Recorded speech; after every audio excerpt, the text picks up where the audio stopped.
Hello अस्सलाम वालेकुम viewers, मैं बहुत ही मज़ेदार रेसिपी आज आपके साथ शेयर कर रही हूँ। ये है कीमा, भुना हुआ कीमे की मैं रेसिपी आपके साथ शेयर कर रही हूँ। बहुत ही मज़ेदार बनता है। इसको नान के साथ खाएं, पराठे के साथ खाएं, बहुत ही मज़ेदार बनेगा। और क्या नाम है, इसके लिए मुझे क्या क्या अज्जा चाहिए होंगे वो तो मैं बताती हूँ, लेकिन सबसे पहले चैनल को सब्सक्राइब कर दें और वीडियो को लाइक कर दें।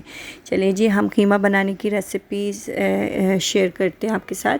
तो मैंने कीमा ले लिया। अच्छा, ये कीमा जो है मैंने घर में ही बनाया कीमा। मुड्डी के ऊपर कूट लिया। 3 अदद टमाटर ले लिए, 2 अदद खाने के चम्मच लहसुन पेस्ट, 1 खाने का चम्मच अदरक पेस्ट, नमक हस्बे ज़रूरत, आधा खाने का चम्मच कुटी हुई मिर्चें, आधा खाने का चम्मच गरम मसाला, आधा खाने का चम्मच मैंने ले लिया है काली मिर्ची, धनिया पाउडर आधा खाने का चम्मच, 1 खाने का चम्मच मैंने ले ली है हल्दी। अच्छा, मैं इसके अंदर फ्राई प्याज डालूँगी। वो मेरे पास फ्राई हुई हुई है, तो मैं इसके ऊपर ऐसे ही डाल दूँगी। अच्छा, वो मुझे सिर्फ एक प्याज मैंने फ्राई करके मैंने प्याज पहले ही रखी हुई थी, वो मैं सिर्फ एक प्याज डालूँगी। अच्छा, मैंने इसके अंदर ऑयल ले लिया। अच्छा, इसको बनाइएगा तो आप कढ़ाई के अंदर बनाइएगा। पतीली में भी बना सकते हैं, लेकिन जो टेस्ट आपको कढ़ाई में मिलेगा ना, वो आपको पतीली में नहीं मिलेगा। ये मेरा अपना मानना है। अच्छा, ये मैंने अदरक कीमा डाल दिया। इसके अंदर अदरक लहसुन का पेस्ट ऐड कर दिया है। उसको मैं अच्छी तरीके से इसको भून लूँगी कि अदरक लहसुन के अंदर कीमा भून जाए। उसके बाद इसको हम करेंगे, इसके अंदर डालेंगे सारे मसाले।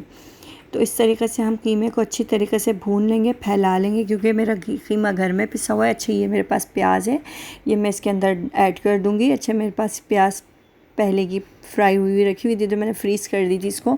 मैं प्याज को फ्राई करके फ्रीज़ कर देती हूँ। उसके बाद जब मुझे खाना पकाना होता है तो मैं प्याज निकाल लेती हूँ।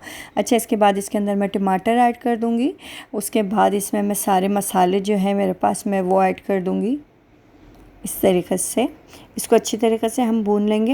ये टमाटर जो है हल्के हल्के से गल जाएंगे। इस तरीके से ये टमाटर हल्के हल्के से गल चुके हैं, और इसके अंदर मैं सारे मसाले ऐड कर दूंगी। उसके बाद इसको मैं अच्छी तरीके से भूनूंगी। अच्छा, इसमें मैं कोई पानी नहीं ऐड करूंगी, पानी नहीं डालूंगी इसके अंदर। ये इसी के पानी में अपने कीमे ने जो पानी छोड़ा है और टमाटर के पानी में ही ये गल जाएगा।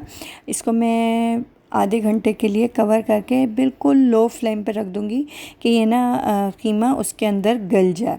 इसके बाद मैं इसके अंदर कसूरी मेथी 1 खाने का चम्मच, हरा धनिया हस्बे ज़रूरत, जितना आपको कीमा अगर ज़्यादा है तो आप उसी हिसाब से ले लें, अगर ज़्यादा पसंद करते हैं कम, और हरी मिर्चें बारीक बारीक काट के मैं इसके अंदर डाल दूँगी। और खूब इसको अच्छी तरीके से भून लेंगे हम।